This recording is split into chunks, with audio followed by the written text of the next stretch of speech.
साथियों नमस्कार। सरस्वती माँ स्टडी क्लास में आपका स्वागत है। और आज अपन गणित सीखने के क्रम में सीख रहे हैं महत्तम समापवर्त्य। महत्तम समापवर्त्य कैसे निकालते हैं इसके बारे में आपको बताऊंगा, इसकी विभिन्न विधियाँ बताऊंगा। और उससे पहले मैं आपको बताना चाहूँगा कि महत्तम समापवर्त्य में कौन सी संख्या ज्ञात करनी पड़ती है। अगर अपने ये समझ में बैठ गया कौन सी संख्या ज्ञात करनी है तो अपन अपने दिमाग से कोई सी भी विधि से अपन महत्तम समापवर्त्य ज्ञात कर लेंगे। तो मैं आपको आज सिखाऊंगा महत्तम समापवर्त्य। और साथ ही अगर आप को देखना है लस कैसे ज्ञात करते हैं, यानी लघुत्तम और लघुत्तम एवं महत्तम समापवर्त्य में क्या अंतर है, तो ये क्लास भी मेरी डिस्क्रिप्शन लिंक में मौजूद है, वहाँ जाकर देख सकते हो। और साथियों अगर आप किसी भी कंपटीशन या प्रतियोगी परीक्षा की तैयारी कर रहे हो तो आपको ल स और म से संबंधित महत्वपूर्ण सवाल देखने हैं और सवालों की प्रैक्टिस करनी है, तो वो क्लास भी डिस्क्रिप्शन लिंक में मौजूद है। वहाँ पर आपको सारे ल स और म से संबंधित सवाल मिल जाएंगे, जहाँ से आप प्रैक्टिस करोगे और सवालों को सीख पाओगे।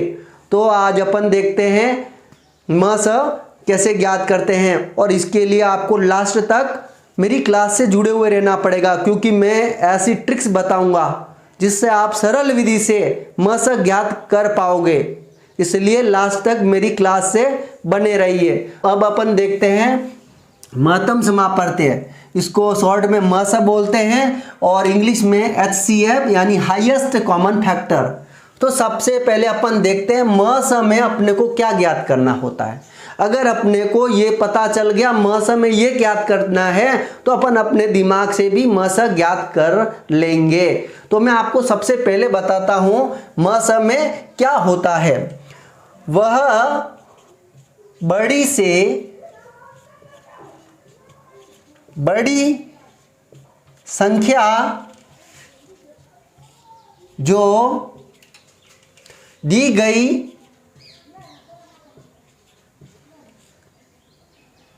सभी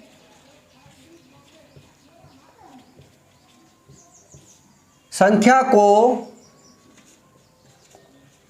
पूर्णतः काट दें।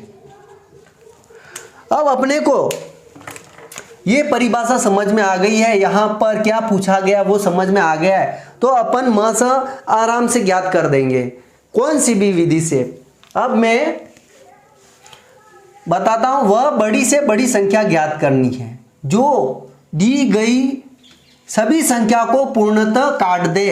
अपने को यहाँ पर वो संख्या ज्ञात करनी है जो दी गई संख्याओं को पूर्णतः काट दे, अर्थात तो सभी संख्या में भाग जाए। ऐसी बड़ी से बड़ी अपने को संख्या ज्ञात करनी है। अब मैं यहाँ पर लिखता हूँ एक सवाल और उसको अपन करते हैं विभिन्न विधि से सॉल्व। जैसे कि मैंने यहाँ लिखा 18, 24 व 30। इसका अपने को म स ज्ञात करना है। तो म स में अपने को यहाँ जो संख्या आएगी वो परिभाषा के अकॉर्डिंग, जैसे बड़ी से बड़ी संख्या ज्ञात करनी है जो सभी संख्याओं को पूर्णतः काट दे। यहाँ जो संख्या आएगी वो 18 को भी पूरी तरह काट देगी, 24 को भी पूरी तरह काट देगी और 30 को भी पूरी तरह काट देगी। यानी इन संख्याओं को काटने वाली अपने को बड़ी से बड़ी संख्या यहाँ ज्ञात करनी है। यानी इस संख्या का भाग 18 में भी पूरा का पूरा जाएगा, 24 में भी पूरा का पूरा जाएगा और 30 में भी पूरा का पूरा जाएगा। तो अपने को यहाँ पर वो संख्या ज्ञात करनी है और वो संख्या होगी अपना म स। अब यहाँ पर अपन इसको गुणनखंड विधि और भाग विधि दो तरह की विधि से कर सकते हैं। अब यहाँ पर गुणनखंड विधि को भी करने के दो तरीके हैं, तो मैं आपको वो दोनों तरीके बताऊंगा। उसके बाद अपन करेंगे भाग विधि से। आप इसको अच्छे से समझने के लिए अंत तक बने रहिएगा। तो अपन सबसे पहले देखते हैं गुणनखंड विधि। गुणनखंड विधि के लिए अपने को अभाज्य गुणनखंड करना आना चाहिए। तो सबसे पहले इन तीनों का अलग अलग अभाज्य गुणनखंड करते हैं, फिर तीनों का एक साथ गुणनखंड करके अपन लसागु ज्ञात करते हैं। तो सबसे पहले मैं 18 का अभाज्य गुणनखंड करता हूँ। 18। अब 18 का अभाज्य गुणनखंड करना मतलब इसमें उस संख्या का भाग देना छोटी से छोटी। तो यहाँ पर छोटी से छोटी संख्या का भाग देंगे, 2 का भाग जाएगा 9 बार। अब यहाँ पर 2 का भाग नहीं जाता, 3 का देंगे, 3 का 3 बार जाएगा। अब यहाँ 3 का 3 में 1 बार जाएगा। इसके हो गए ये गुणनखंड। अब निकालते हैं 24 के गुणनखंड। 24 में सबसे पहले 2 का भाग, 2 का नहीं जाता है 3 का, यहाँ 2 का भाग जाता है जो 12 बार जाएगा। यहाँ 2 का भाग देंगे 6 बार जाएगा। यहाँ 2 का भाग देंगे 3 बार और यहाँ 3 का भाग 1 बार। अब यहाँ लिखते हैं 30 और 30 में भाग सबसे पहले 2 का जाता है तो 2 का देंगे 15 बार जाएगा। अब यहाँ 15 में 2 का भाग नहीं जाता है तो 3 का देंगे। अब 3 का भाग 5 बार जाएगा और 5 में 5 का भाग 1 बार जाएगा। ये भाग अपने को तब तक देने हैं जब तक यहाँ पर 1 नहीं आ जाए। अब अपने पास 18 के गुणनखंड ये हो गए और 24 के गुणनखंड ये हो गए और 30 के गुणनखंड ये हो गए। अब मैं यहाँ निकालता हूँ इनके मस। सबसे पहले यहाँ लिखता हूँ 18 के गुणनखंड 2 × 3 × 3। अब 24 के गुणनखंड है यहाँ पर 2 × 2 × 2 × 3। अब मैं यहाँ लिखता हूँ 30 के गुणनखंड। 30 के होंगे 2 × 3 × 5। अब मैंने यहाँ पर तीनों संख्याओं के गुणनखंड लिखे हैं। अब अपन ज्ञात करते हैं इन संख्याओं का मस। 18 और 24 का मस क्या होगा, मैंने यहाँ लिखा मस। अब अपने को तीनों गुणनखंड में वो संख्या चॉइस करनी है जो तीनों में कॉमन आ रही है। तो यहाँ पर सबसे पहले देखते हैं 2 यहाँ पर भी है, यहाँ पर भी है, यहाँ पर भी है। तो मैंने यहाँ लिख दिए 2। जो संख्या जितनी बार कॉमन आती है वो एक बार यहाँ लिख देंगे। अब आगे कोई संख्या कॉमन आ रही है कि नहीं ये देखते हैं। यहाँ इसमें 3 है, इसमें 3 यहाँ पर है और इसमें 3 यहाँ पर है। अपने को ये नहीं देखना है तीनों एक ही सीध में या तीनों एक ही एंगल में आने चाहिए, बस कॉमन आने चाहिए। उस संख्या का स्थान कहाँ है वो अपने को नहीं देखना है। तो 3 अपने यहाँ आ रहे हैं, 3 अपने यहाँ आ रहे हैं और इसमें यहाँ आ रहे हैं। तो 3 ऐसी संख्या है वो तीनों में कॉमन है। अपने को यहाँ पर कॉमन संख्या लिखनी है। आगे देखते हैं 3 यहाँ पर है, इसमें नहीं है, इसमें नहीं है। 5 इसमें है, इसमें नहीं है, इसमें नहीं है। इसके अलावा कोई भी संख्या ऐसी नहीं है जो कि कॉमन है। तो अब अपन यहाँ इन दोनों का मल्टीप्लाई कर देंगे तो ये आ जाएगा 6 और 6 इस संख्याओं का, इन संख्याओं का अपना क्या हो जाएगा मस। अर्थात 6 ऐसी संख्या होगी परिभाषा के अनुसार। 6 18 को भी काट देगी, 24 को भी काट देगी और 30 को भी काट देगी। अपने को बड़ी से बड़ी संख्या निकालनी है, यानी यहाँ 3 भी निकाल देंगे, 3 भी 18 को काट देंगे, 24 को भी काट देंगे और 30 को भी काट देंगे। लेकिन अपने को बड़ी से बड़ी संख्या ज्ञात करनी है।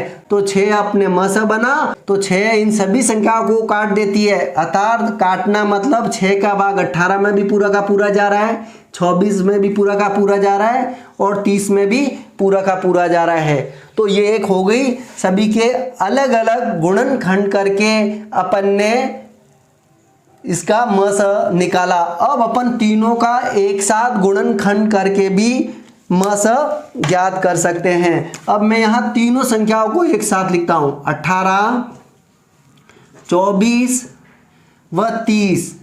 अब इन तीनों संख्याओं को एक साथ लिख रहा हूँ और मैं मस ज्ञात कर रहा हूँ। अब अपने को यहाँ पर विशेष कर एक बात का ध्यान रखना है, यहाँ भाग देंगे उसी संख्या का भाग देंगे जिसका भाग 18 में भी जाता हो, 24 में भी जाता हो और 30 में भी जाता हो। ऐसी ही संख्या का भाग देंगे, अन्यथा अपने को किसी भी संख्या का भाग नहीं देना है। तो सबसे पहले अपन यहाँ देखते हैं 2 का भाग इसमें भी जाता है, इसमें भी जाता है, इसमें भी जाता है।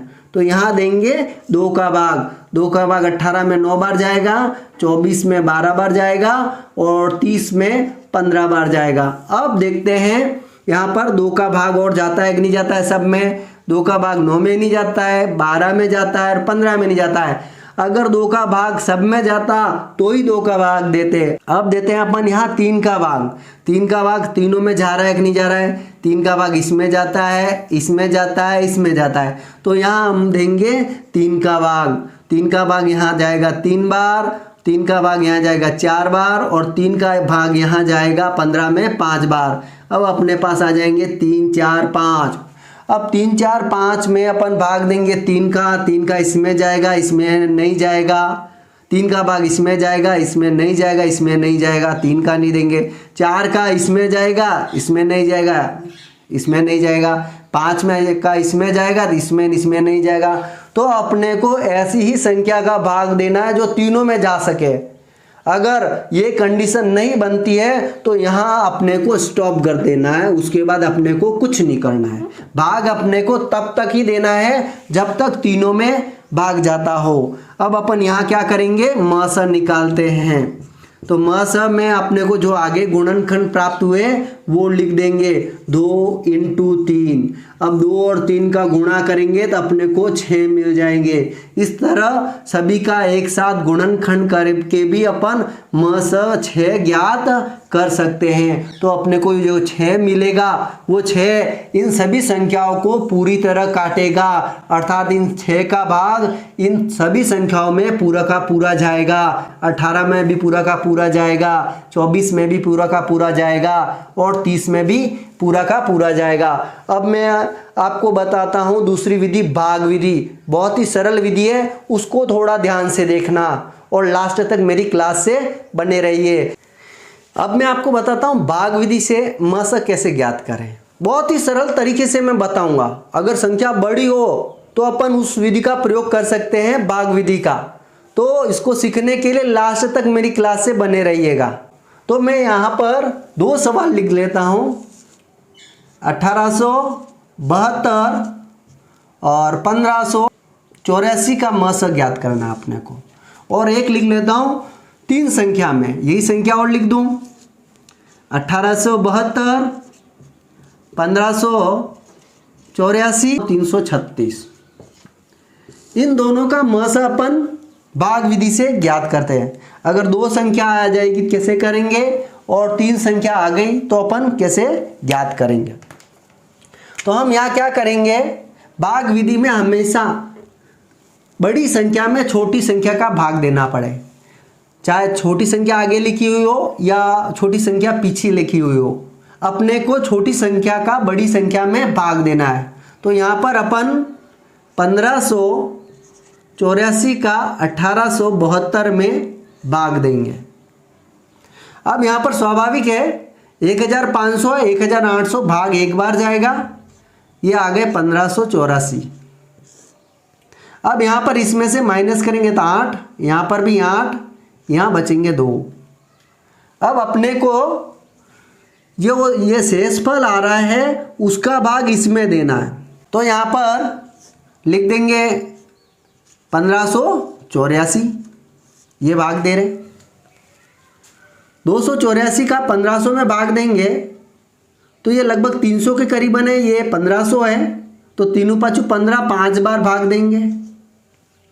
अगर 288 का 5 बार पहाड़ा बोलेंगे तो अपने आ जाएंगे 1440। अब 1440 को 1584 में माइनस करता हूँ तो 4 4 1। अब अपने को यहाँ पर भी वही करना है जो यहाँ पर किया था। अब 144 का भाग अपने को 288 में देना है, तो मैं 288 यहाँ लिख दूंगा। यह प्रोसेस अपने को तब तक करना है जब तक शेषफल शून्य नहीं आ जाए। तो यहाँ पर 144 का भाग 288 में कितनी बार जाएगा, 2 बार जाएगा, और 288 आ जाएंगे, और यहाँ अपने शेषफल कुछ नहीं बचेगा। तो अपने को ये भाग यहीं तक करना है, और लास्ट में अपन ने जिसका भाग दिया या फिर जो शेषफल बचा था वो अपना क्या हो जाएगा, म स। अर्थात इस संख्या का म स क्या हो जाएगा, 144। जो लास्ट में शेषफल रहा है या लास्ट में जिस शेषफल का भाग दिया था, तो लास्ट में अपना शेषफल क्या बचा, 144, और 144 अपना इस सवाल का क्या हो जाएगा, म स, अर्थात जो म स आया है वो बड़ी से बड़ी संख्या है जो इसको भी काटती है और इसको भी काटती है, अर्थात इसका भाग 1872 में भी पूरा का पूरा जाता है और 1584 में भी पूरा का पूरा जाता है। ये तो हो गई अपने को जब दो संख्या दी होती है तब म स कैसे ज्ञात करते हैं। अब इसी सवाल में एक संख्या और जोड़ दी गई है और अपने को म स ज्ञात करना है, तो अपन म स कैसे ज्ञात करेंगे, तो अपने को यहाँ पर क्या करना है, सबसे पहले दो संख्या का म स ज्ञात कर लेंगे और उसके बाद अपन आगे का प्रोसेस ज्ञात करते हैं। तो यहाँ पर 1872 और 1584 का अगर अपन म स ज्ञात करते हैं, इन दोनों संख्याओं का म स ज्ञात करेंगे, फिर आगे अपन प्रोसेस करेंगे। अगर इन दोनों संख्याओं का म स ज्ञात करते हैं तो अपने को क्या मिलेगा, 144, क्योंकि यहाँ पर भी जो म स निकाला है इन दोनों संख्याओं का म स ज्ञात किया है। तो इसी प्रोसेस से अपन म स निकालेंगे और वो आ जाएगा अपना 144।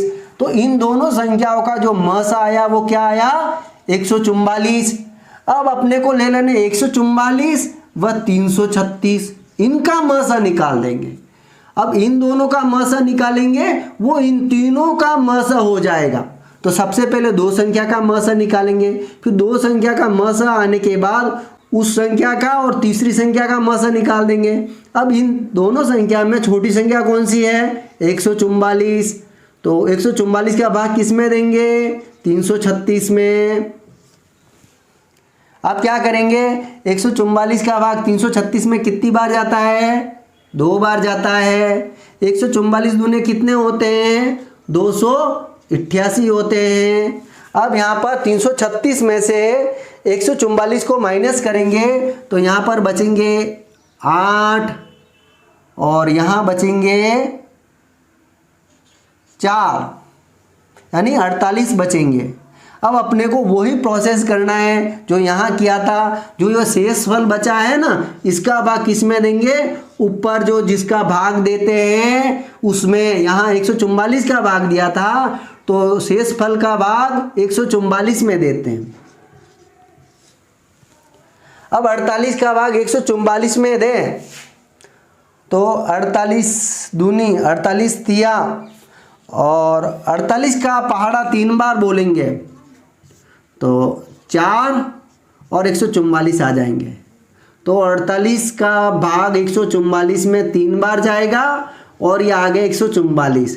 तो यहाँ पर 144 में से 144 चले जाएंगे और शेष फल कुछ नहीं बचेगा। तो अपने को भाग तब तक ही करना है जब तक अपना शेष फल कुछ नहीं रह जाए। तो अपने यहाँ पर लास्ट में भाग कितने का दिया था, 48 का। लास्ट में शेष फल कितने रहे थे, 48। तो इन दोनों का म स कितना हो गया, 48। तो जो ये 48 आया है वो इन तीनों संख्याओं का म स होगा। यानी जो 48 है वो बड़ी से बड़ी संख्या है जो 1872 को भी काट देगी, 1584 को भी काट देगी और 336 को भी पूरी तरह से काट देगी। अर्थात 48 का भाग 1872 में भी पूरा का पूरा जाएगा, 1584 में भी पूरा का पूरा जाएगा और 336 में भी पूरा का पूरा जाएगा। तो इस तरह अपन भाग विधि से, चाहे संख्या 2 दी है या 2 से ज़्यादा 3 या 3 से ज़्यादा दी हुई है, तो अपन भाग विधि से म स ज्ञात कर सकते हैं, जो कि अत्यधिक सरल है। और आप म स गुणनखंड विधि से भी ज्ञात कर सकते हो, जो कि मैंने पहले बताई है। तो मैं आशा करता हूँ कि जो मैंने आज म स बताए हैं वो आपको अच्छे से समझ में आ गए होंगे। साथ ही अगर आपको ल स देखना है या फिर ल स और म स में क्या अंतर है, वो क्लास भी डिस्क्रिप्शन लिंक में मौजूद है। और साथ ही अगर आप प्रतियोगी परीक्षा से संबंधित सवाल देखना चाहते हो तो वो भी सवाल ल स से म से संबंधित हमारे डिस्क्रिप्शन लिंक में मौजूद है, वहाँ जाकर सवाल देख सकते हो। तो साथियों, आज अपन ने सीखा म स का क्या अर्थ होता है, म स में कौन सी संख्या निकालते हैं, म स की परिभाषा और म स निकालने की कौन कौन सी विधि है। उन विधियों से अपन ने म स निकाला। गणित सीखने के लिए कंटिन्यू मेरे चैनल से जुड़े रहिए। साथ ही मेरे चैनल को सब्सक्राइब नहीं किया है, सब्सक्राइब जरूर कीजिएगा। अगर आपको ये क्लास मेरी अच्छी लगी है तो लाइक का बटन ज़रूर दबाएं, साथ ही शेयर जरूर कीजिएगा। उन साथियों को बेनिफिट होगा जो गणित सीखना चाहते हैं। और अब मिलते हैं अपनी नेक्स्ट क्लास में, तब तक के लिए जय हिंद, जय भारत।